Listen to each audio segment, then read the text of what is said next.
Michael was one of a kind. Thinking back to when we met and the many times that we spent together, and whenever we were out together and there would be a picture taken, there would be a caption of some kind, and the caption usually said something like an odd couple or an unlikely pair. But to us, it was the most natural and easiest of friendships. I was 13 when we met, and from that day on, our friendship grew. Michael always knew that he could count on me to support him or be his date, and that we would have fun no matter where we were. We had a bond. And maybe it was because we both understood what it was like to be in the spotlight from a very, very young age. I used to tease him and I'd say, you know, I started when I was 11 months old. You're a slacker. You were what, 5?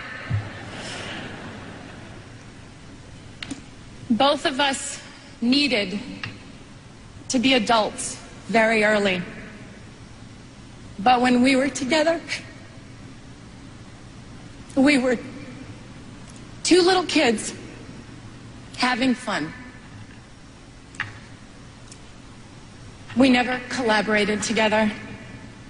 We never performed together or danced on the same stage, although he did try in vain one night to unsuccessfully teach me the moonwalk. And he just basically just shook his head and crossed his arms at my attempt.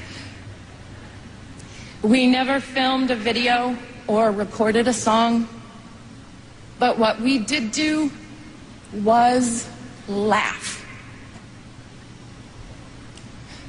It was always a competition to see who could make the other one laugh more or be sillier.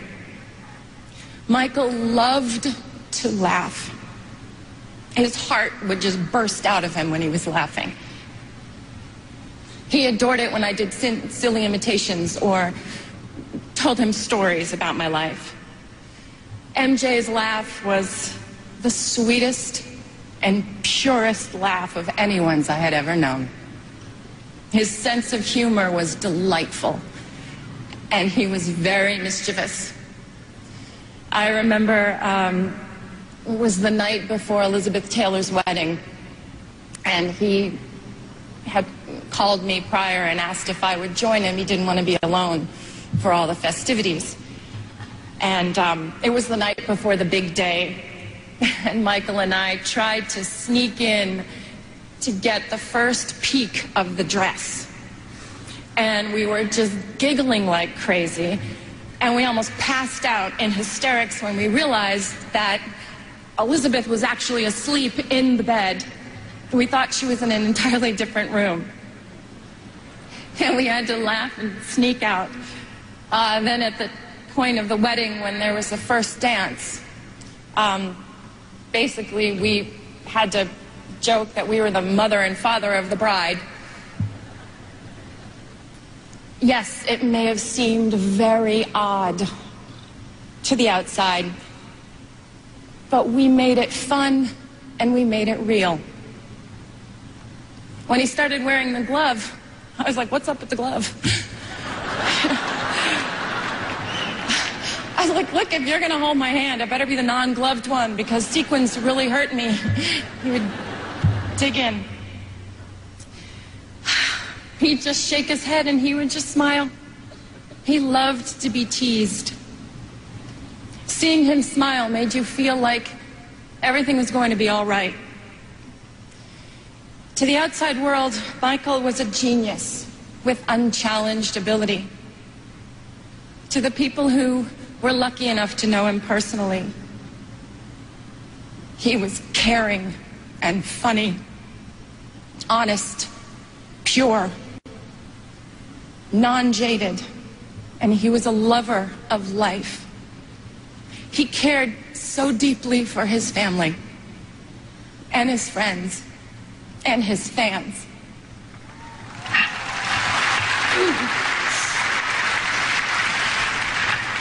He was often referred to as the king, but the Michael that I knew always reminded me more of the little prince.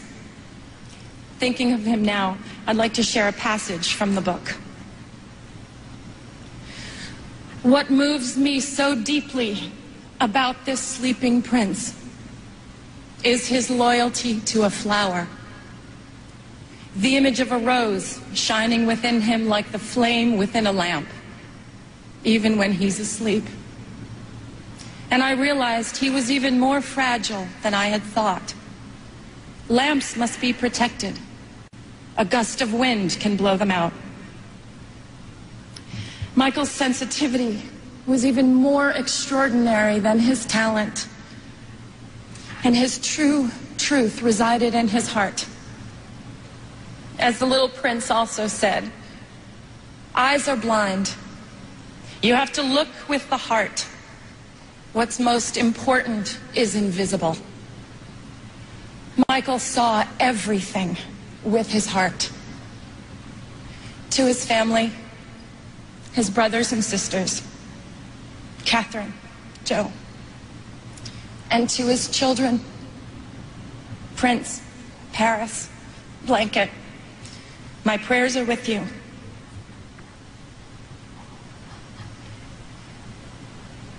Michael's favorite song, countless masterpieces that he gave us, but it was a song that Charlie Chaplin wrote for the movie Modern Times. It's called Smile. And there's a line in the song that says, smile though your heart is aching.